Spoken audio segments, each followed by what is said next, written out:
At the age of 61, Guy Penrod made a decision that surprised many people, especially those who have followed his music for years. After spinning for more than 4 decades, Guy Penrod has stood on some of the biggest stages in gospel music, singing about faith, family, hope, and the promise of a better tomorrow. His powerful voice became familiar to millions of listeners, especially during his years with the Gaither Vocal Band, where he helped create some of the most memorable moments in modern gospel music. But after spending so many years inside the industry, Guy has reached a point where he seems to be looking at gospel music from a different place. It is not simply the view of a singer who has grown older. It is the view of a man who has watched an entire industry change in front of him. The way music is recorded has changed.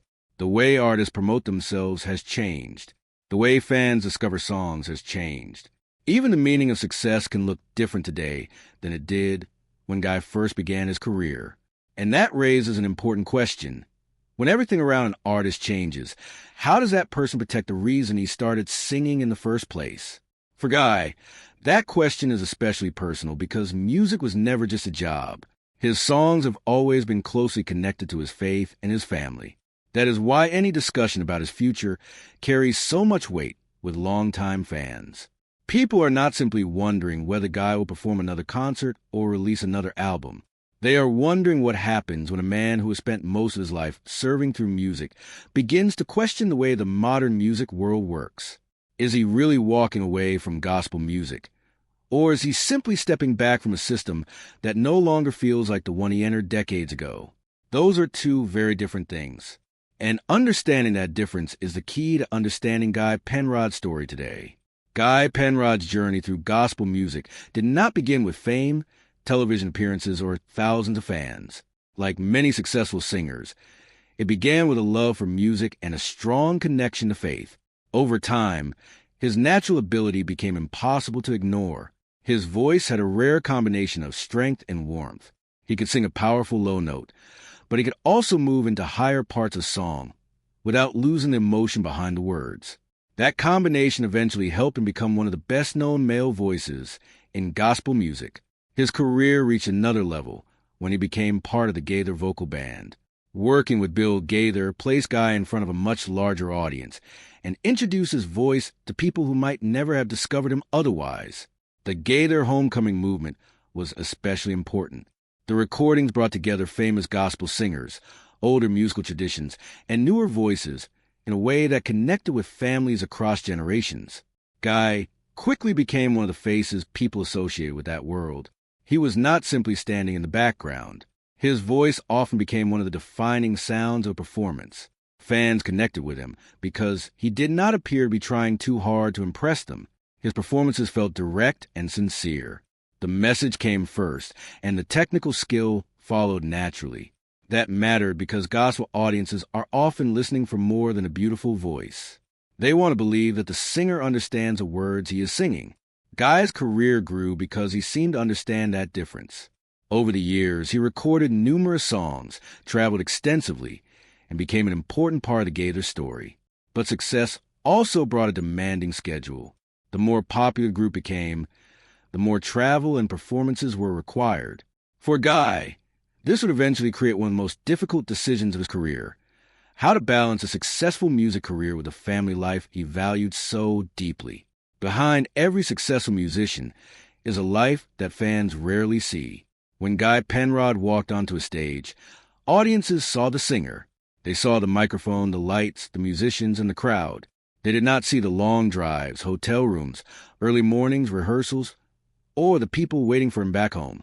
Guy's family became an important part of the choices he made as his career developed. He and his wife, Angie, built a large family, and being a husband and father was not something Guy wanted to treat as a small part of his life. Touring can be exciting, but it also means missing ordinary moments that cannot always be repeated. A child grows older. A birthday comes once a year. A school event happens on one particular day. A family meal may seem unimportant until a person realizes how many of them were missed. For someone who spends years traveling, these small moments can become the biggest sacrifices. This helps explain why Guy's decision to leave the Gaither Vocal Band was so meaningful. He was not simply leaving a successful musical position. He was trying to create a different balance between his career and his responsibilities at home. That is a choice many people can understand, even if they have never stepped onto a stage. Sometimes a person can be successful and still feel that something important is missing. Sometimes the thing missing cannot be measured in money, awards, or applause. Guy had already achieved something that many singers spend their entire lives trying to achieve. He had a respected career, a loyal audience, and a place in gospel music history. Yet none of those things could replace time with his family. This is why his story should not automatically be described as an artist becoming tired of music. His decision suggests something more personal. He wanted music to remain part of his life, without allowing the demands of music to control every part of his life. That distinction becomes very important when we look at his career after leaving the Gaither Vocal Band. Guy Penrod's departure from the Gaither Vocal Band was an important turning point. By then, he had become closely associated with the group, and many fans could hardly imagine its sound without him. When a familiar singer leaves a famous group, audiences often expect a dramatic reason. They may wonder whether there was an argument, a disagreement, or some hidden problem. But not every departure has a villain. Sometimes a person simply reaches a point where a different life becomes necessary. Guy's family responsibilities played an important role in his decision, and leaving the group allowed him to create more space for that part of his life. That does not mean the years with Bill Gaither suddenly became meaningless. Quite the opposite. Those years helped shape Guy's career and introduce his voice to a worldwide audience. The recordings he made during that period remain important to gospel fans. His departure was therefore both an ending and a beginning. He was closing one chapter while opening another. What makes this decision interesting is that Guy did not stop being a singer. He continued making music and performing as a solo artist. That fact is important because it challenges the idea that leaving a major group means giving up on music. Guy was not necessarily giving up on his calling. He was changing the way he followed it. His solo career gave him greater control over his schedule and allowed him to make decisions that fit his personal priorities. He could still sing the songs he loved. He could still travel and meet fans. He could still share his faith through music.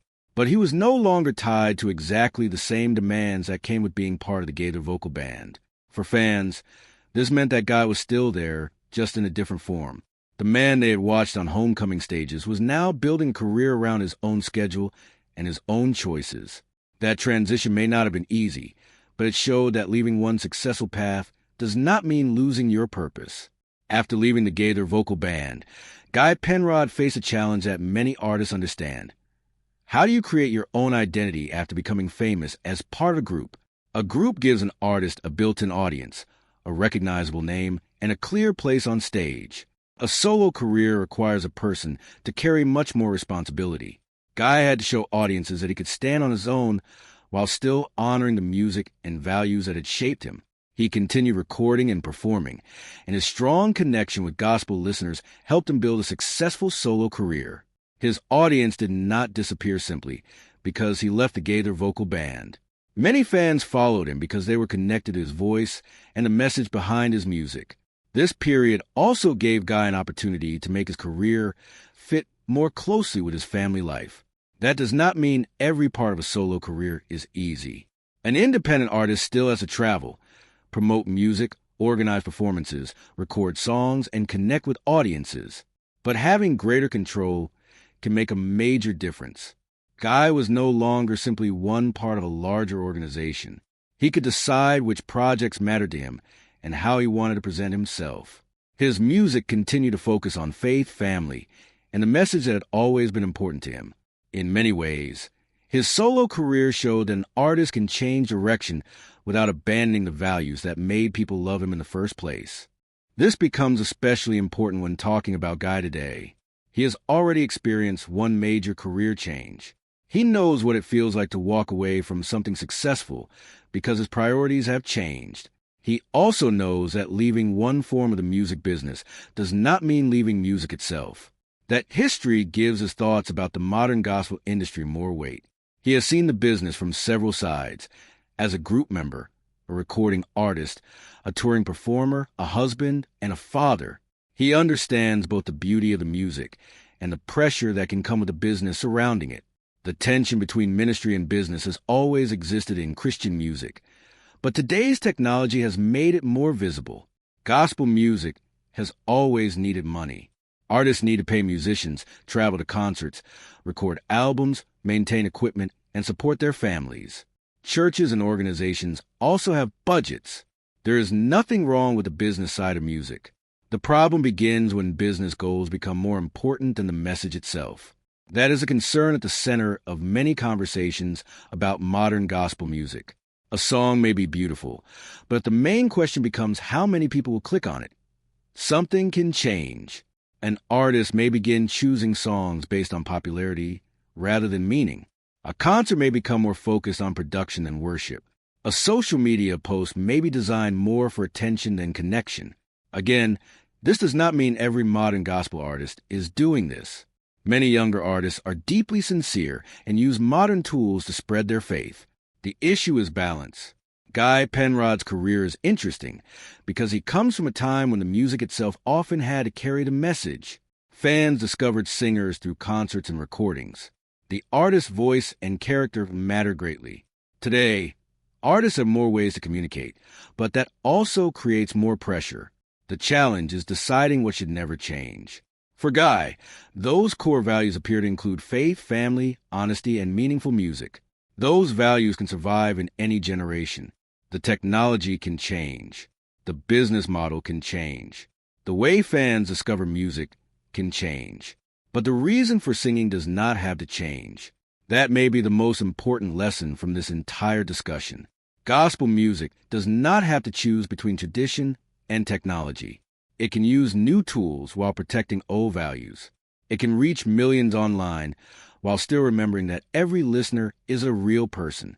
It can count streams without believing that streams are the measure of a person's worth. And it can grow without forgetting why the music mattered in the first place.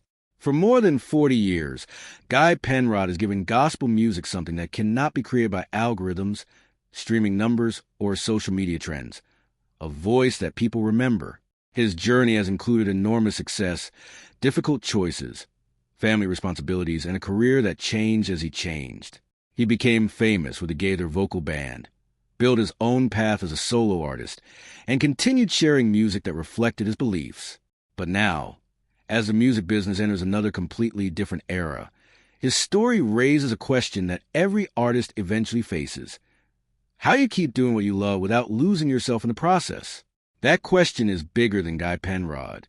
It belongs to anyone who has ever worked toward success and then realized that success comes with a price. It belongs to parents who have missed family moments because of work. It belongs to people who feel pressure to stay visible when they would rather live quietly. And it belongs to anyone who has wondered whether the world around them has changed faster than they have. Guy's answer does not have to be dramatic. He does not need to disappear from music for his message to matter.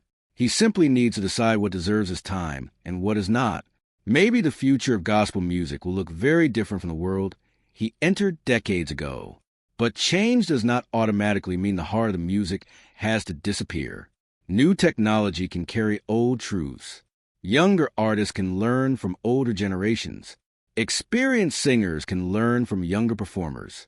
The best future may come when both sides meet in the middle.